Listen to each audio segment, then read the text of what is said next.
and welcome to Green River Media Election Center, Your Voice 2026. I'm Joel Hines, and today I'm joined by Joe Williams. He is running for District 4, and he is a candidate for the Democratic. Starting off, you are the Democratic candidate from Benton. Is that correct? Would you mind telling us more about your background and, I guess, yourself in general? Sure. I am a lifelong West Kentucky native. I've lived in the same county, except for the 4 years I went to Murray State University. I have been building boat docks on Kentucky Lake and Lake Barkley, doing construction work for the last 18 years. So since I was 14 years old, I've had the same job the entire time. I really enjoy what I do. It gives me a lot of freedom to be a good community servant, to be available. Doesn't always make the most money sometimes, doing construction work for a small business, but there is a lot of personal benefits in that way. Again, there's not somebody always standing over your shoulder. You get a lot more freedom to be yourself, and it's wonderful being out on the lake. Even in the worst weather, sometimes we're pushing a dock down the lake, and somebody's like, "Did you steal that?" Like making the joke, and I feel like a modern day pirate, really, in a lot of ways. So especially when the weather gets really bad, and we're out there trying to hustle up to get things, is hoisting the mainsails and everything. So it's a lot of fun to do that. I have a history degree from Murray State University. I graduated in 2016 from there. I met my wife at college. She has a master's in Greek and Latin literature and a master's in education. She's working on her educational doctorate right now at Murray State. She's a 7th grade social studies teacher. So we're really big into education and reading. I got 4,000 books in my home. It's only about 1,200 square feet, but it's full of books. I have books underneath the bed and in dressers and all of it. Everywhere I got fake shelves put up on the walls. And so it's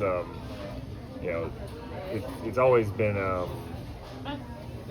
I've always been community focused and community minded. Ever since I was in elementary school, I grew up with my grandmother, and I was in all of the environmental competitions and cleanup days, and I was reading across America and going to nursing homes and doing all the church singing in the holidays and everything. So it really kind of built into me a level of civic duty or action. Just giving back to a community has done so much for me. And so, these are just kind of the natural progression of getting involved in things. I was involved in so many clubs in school. I was in student council. I was president of my AP government's mock election for president right there.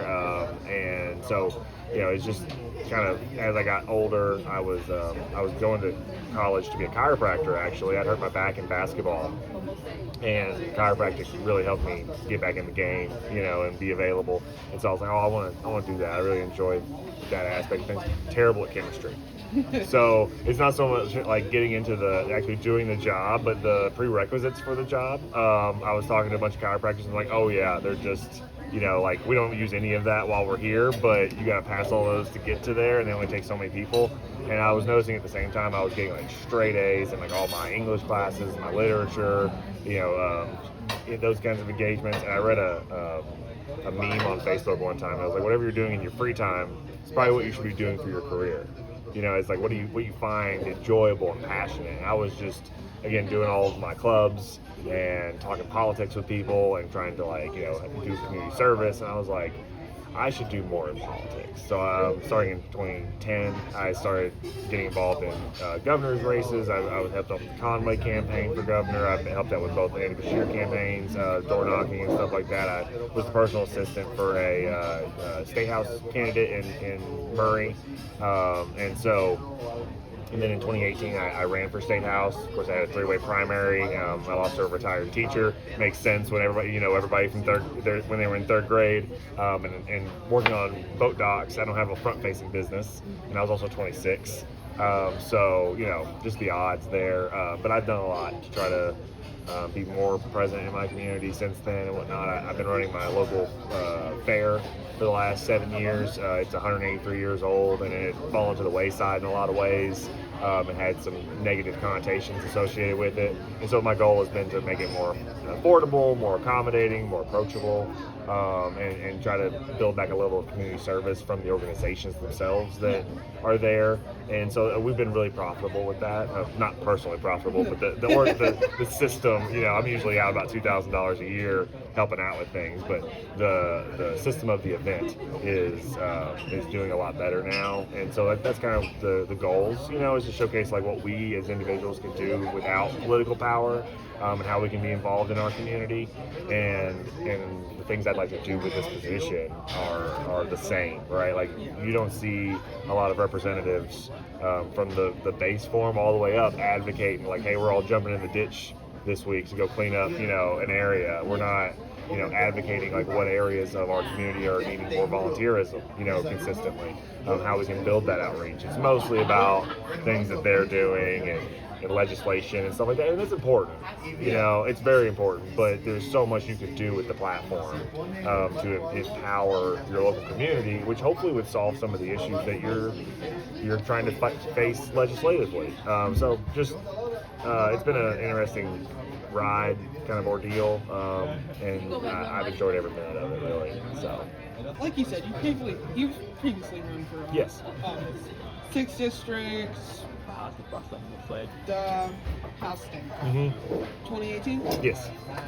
So after 7 years away from running for office, yeah. What do you think you've come into this campaign election with? What experience do you think has helped you for this? I've done a lot of expanding the net of the communities that I've been engaged in, as well as understanding the total number of doors that need to be knocked, right? The intensity in which campaigns need to be ran. I helped out on for a while I was one of the campaign managers for the U.S. House campaign here in 2020, and so noticing kind of some of the stop gaps that occur in that space is important, because it's a lot of times people get to the ballot. And they not only do they not know if they want to vote for you, they don't even know your name. They don't even know who you are. And so we've been running since May, trying to run a more of a blitzkrieg of content, both on all of our social medias, but also in person. And that's the thing I think that we're really doing well on. I've talked with consultants or other groups of people that are doing stuff across the country, and a lot of them are very impressed with the ground game that we're building up, because most of them, it's just usually social media ads and being in some very strategic places, and so just trying to make sure that we're meeting people where they are. I try to go to new church every week. I try to make sure that we're doing meet and greets at locations like where we're at right now that are people are naturally congregating to, and a lot of times it's just that contact that solidifies some people's votes, right? Because they're not in it either way, very different, strongly. And for other people, it's the opportunity to get in front of them and have that difficult conversation, right? And somewhere where people feel like they have an out. A big issue with door knocking, obviously, is people feel like they don't have an out. You're kind of cornering them in their own home, and so we're going to try more of a door dashing campaign where we have the palm card that says, hey, we respect your time and privacy. Would you give us 5 minutes to read the card, scan the QR code? My phone number's on it for the campaign, right? We'd love for you to call me, and maybe we can hit 1,000 doors a day instead of trying to hit 50. And try to be just more present for people. Because I think that's I've heard way too often, I don't answer my phone, I don't reply back to texts, and if I see you at my door, I probably won't answer. You know what I mean? I'll just look through the window and just leave it. And it's we need to find new avenues of trying to connect with people. I have a really good time at festivals, fairs, dinners for other kinds of events like Farm to Fork. I got a Sportsman's Alliance event later that I'm going to go to that's kind of the same vein. We're just trying to meet people where they're already trying to be social, right? And I think that helps a lot with the kind of climate today, where people feel like they can be comfortable in their space. So that's kind of the things I've picked up on working politics or running for office myself, is the the avenues are shrinking in which we can like communicate effectively with the constituency, because a lot of it is that people, they see you on social media and they don't believe a word you say, and that becomes obviously detrimental to the conversation when social media is usually the biggest avenue for getting in front of people nowadays. And so just trying to bridge that gap. Thankfully, and I've seen a lot of candidates across the country, right? A lot of them have very negative some very negative followers, pretty much people who enjoy that. I don't really have a lot of that. I try to build conversations in ways that relate to our constituency and like language that people use, and I think that's effective. So hopefully that continues forward, and we keep building up policies that relate to everybody's day-to-day lives, instead of, a lot of times we argue about things that are 10 years down the road, or foreign policy issues. And like, yeah, they're important, but they're not changing the amount of money in your pocket. They're not making sure that your housing is secure, and when we're over, like I have quite a few colleges and minor colleges in my district, and when I go to those spaces and talk to people, it's housing, it's job creation, it's education funding. It's like, the young people are worried that the system that they're going into and the communities that they're going to be a part of aren't going to be supportive of them, and that's a big detriment. So just trying to make sure we have that level of security is important. Speaking of policies, within your campaign, you have expressed voting for legislation that would enact term limits. Sure. So your agenda makes mention of a 4-term limit. Furthermore, you've also pledged in favor of banning congressional stock training. Yeah. Would you want to give more information about how you would work with your congressional colleagues on that? Sure. I think that it is gaining traction across the board. I mean, you can see how the individual stock trading ban is ramping up across both sides of the aisle. I think really the argument is about whether or not the president and vice president are included in the original, or if it's waiting till the next term. I think it's the difference in the Democrat and Republicans' argument is that Democrats wanted to include President Trump and Vice President J.D. Vance right now, and the Republicans are saying like, well, it needs to be, the next time people are elected, those people can't deal with stocks, right, in that kind of situation.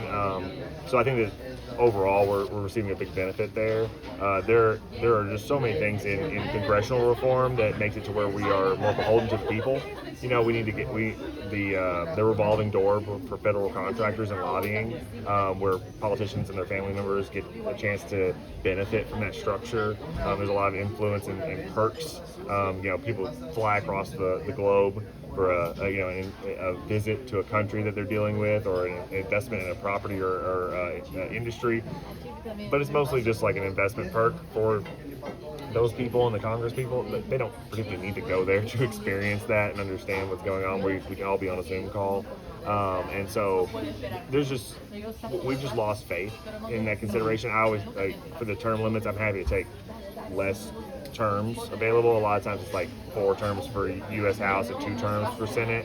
I think the conversation is easy to sloganize with freshman, sophomore, junior, senior out, because that's what people understand with like college, and there's a freshman Republican or a freshman Democrat congressperson. Like, well, then they become a senior, and then hopefully we set up terms. So I'd at least take 4 for each. I get that Senate can have a longer term in terms of that, because they take a long-term view of the country, and so maybe 24 years isn't that big of a deal compared to the 44 to 46 that we are seeing right now of our longest term to people. But I would happily take less, right? I'd take a single term, right? But I doubt that you're going to get that passed, and it also kind of makes Congress, the turnover rate makes it a little ineffective. But yeah, we definitely need to feel like the longer we're there, the more pressure there is to leave. I'd take a decline in pay instead of an increase in pay the longer I'm there. That would be probably more effective, to where like eventually it's not profitable, for you to be there, or capable of upholding that just by itself. So there's a lot of things that put people in our constituency first and allow new people to rise to those positions, so that the normal, average, everyday folk have their ear to the ground a lot better. And when you're there for too long, you lose that ability to the whole room stands up when you show up. Like nobody's acting the same as when they didn't know who you were to begin with. You know, they tell you different things.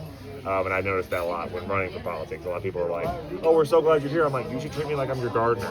You know what I mean? Like you should treat me like I'm the guy, like, you know, taking out the trash for you. Like I'm your servant, like not the other way around. And so if we can effectively like build that rapport back up through congressional reform, I think that would be a big pillar of accomplishment. So.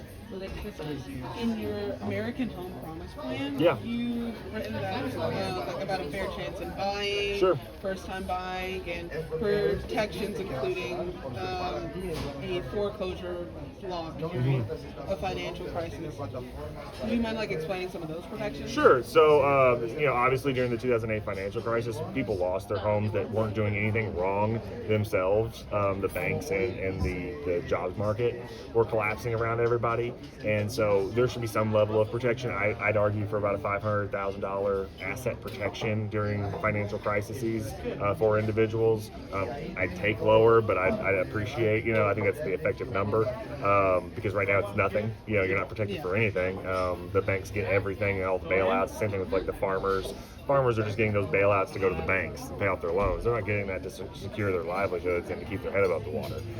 And so that's I think a really important structure going forward. I think that there needs to be a 45-day window, maybe a 90-day window, where if you're going to buy the home and live in it, that's the chance for you to buy it. For investors and small-time buyers, get a chance to buy that home out from underneath you, maybe make it a rental or a flipping property, right? Those are concerns because we don't have the ability right now to kind of access to quality housing, right? We're in a housing crisis, really. We're 4 million houses short.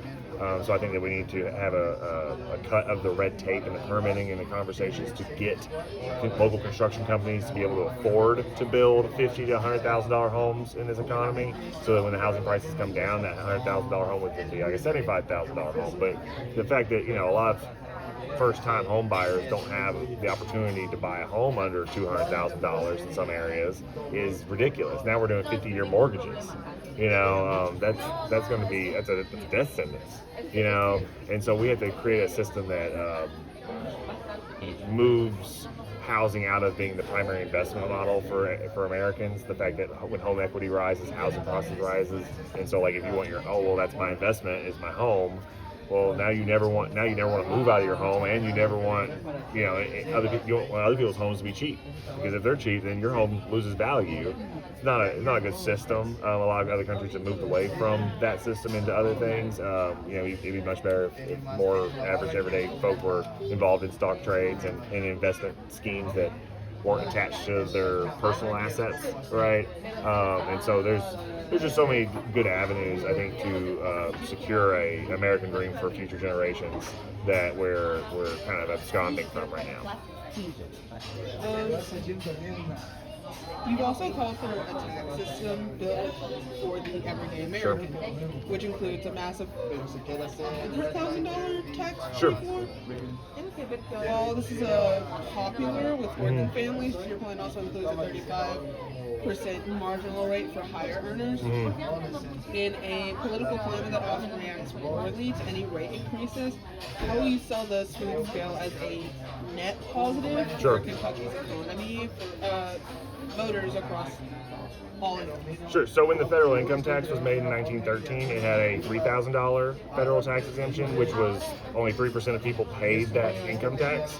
Scaled with inflation, it would be about $99,500. So I'm really not making a new number up. I'm just saying that the original number that they came up with, scaled with inflation, would be an effective rate to accommodate people's working class needs. They're already getting sales tax, they're already getting property tax and state and local taxes. You're still paying payroll taxes, so that's the 6.5% that you're paying to the federal government.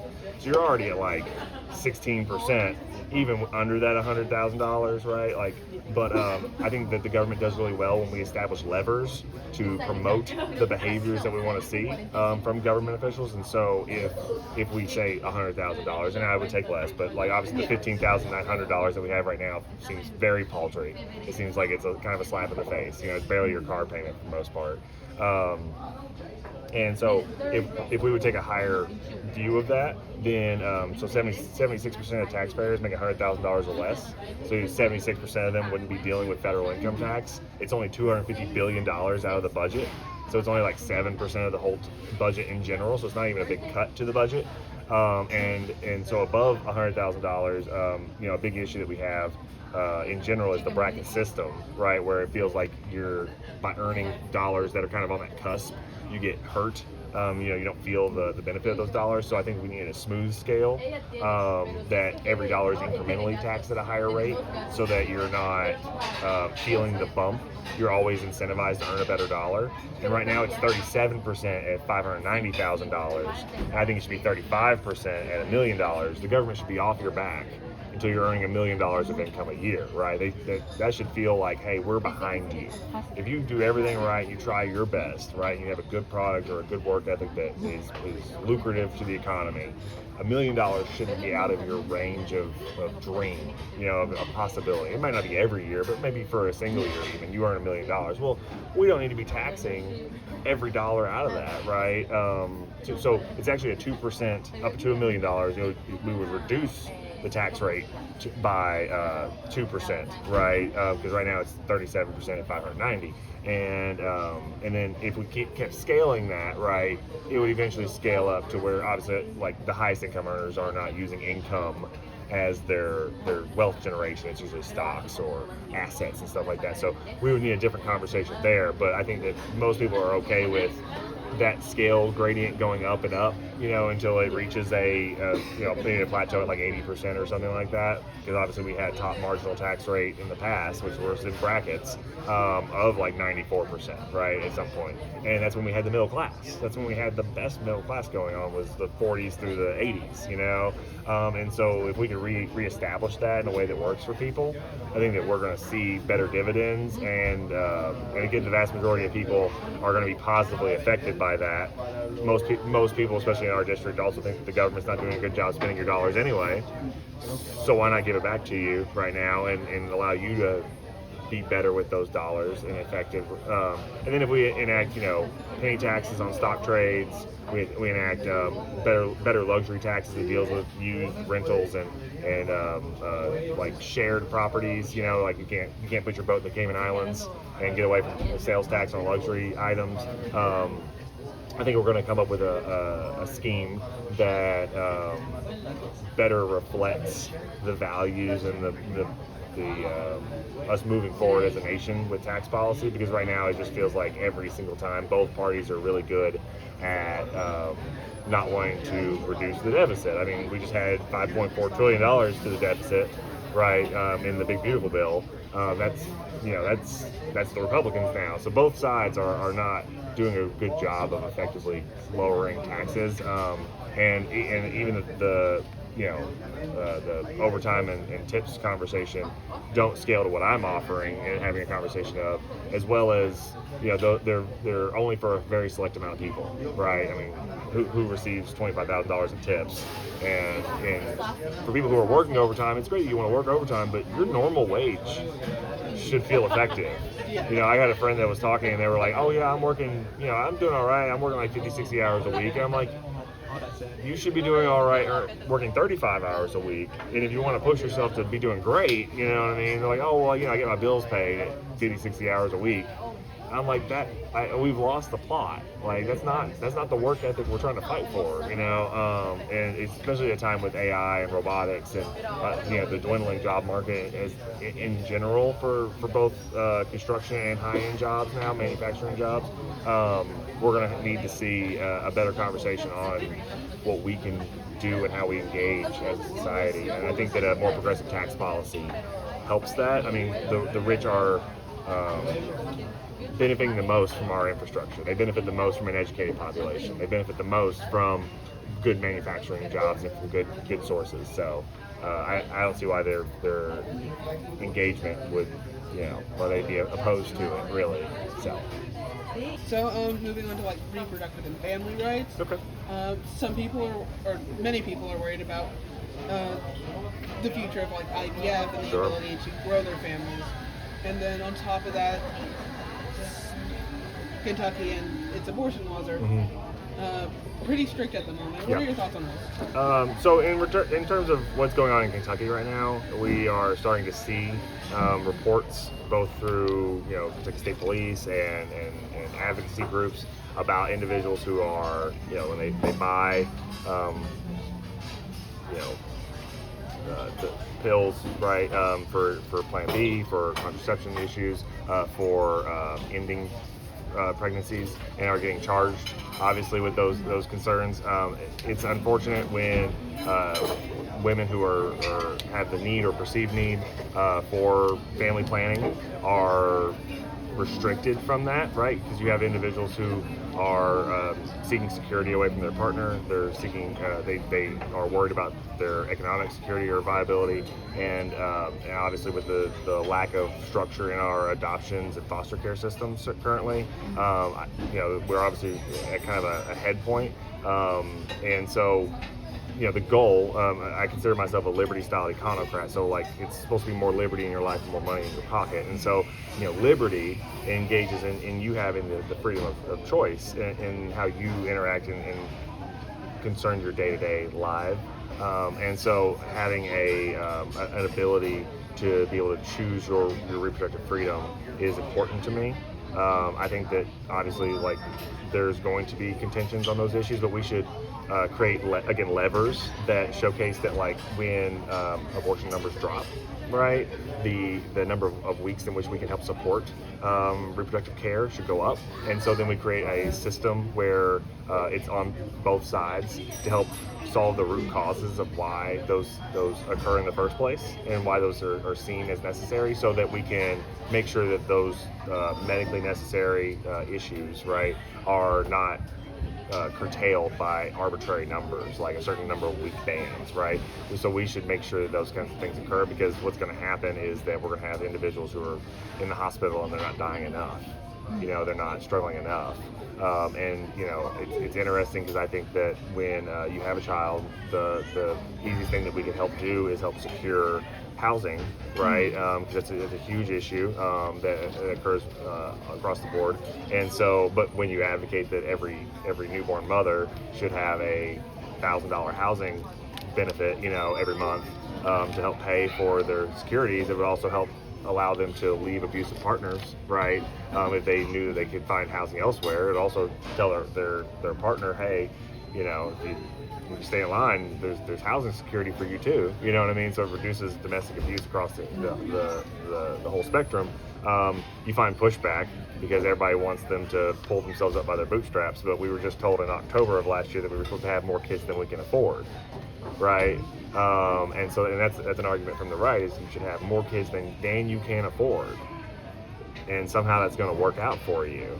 And it's that's fine if the systems are built to help accommodate for that, and we should be working towards that. And when we're not, it's very difficult to argue that these bans on reproductive access are anything other than a control mechanism, right, to keep women out of the workplace, keep women from going to college, keep women from choosing their own freedoms, and that's the unfortunate nature of it. And when seen through that lens, I don't think there's really a good argument, right, to be made for that kind of restriction.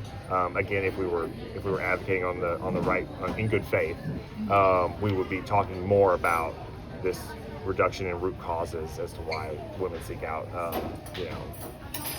Planned Parent systems. So, with the ongoing conflict between Israel and Palestine, sure. Do you support the idea of sending money and other forms of support to Israel?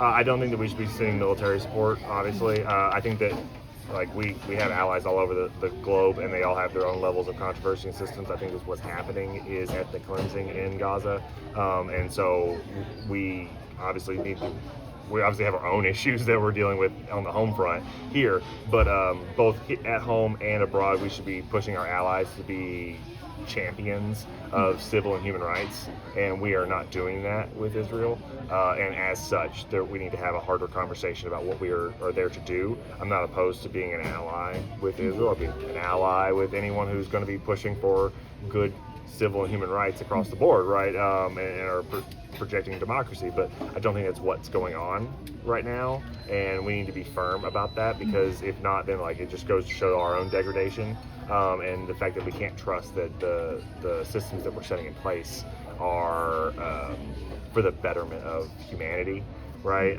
And so that's the big concern for me, is that, like, you know, I mean, Iran was 2 weeks away from a nuclear weapon in the 90s. You know what I mean? And now we're still 2 weeks away from a nuclear weapon. And so we utilize those systems to create a level of fear.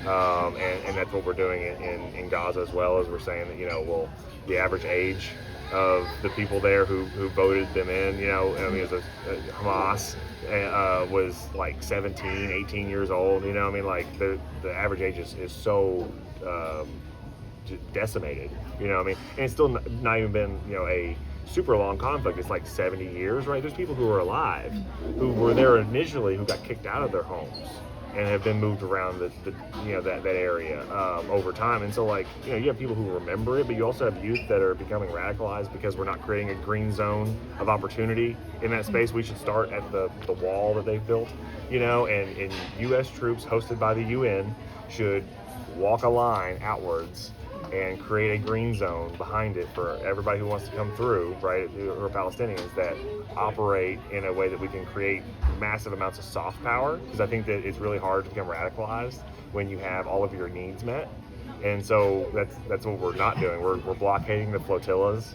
We're stopping access to resources and to journalism and to humanitarian aid, and that is the opposite of the systems in which we should be engaging in. So I think that right now, especially, we should definitely blockade military interventionism to that section of the world. So finally, is there anything you'd like to say to your fellow Kentuckians, like a quote, a slogan, words of advice, or even where they can find you? Sure. So I'm running a community-focused and policy-centered campaign. I'm really trying to put our people's unique and nuanced voice first.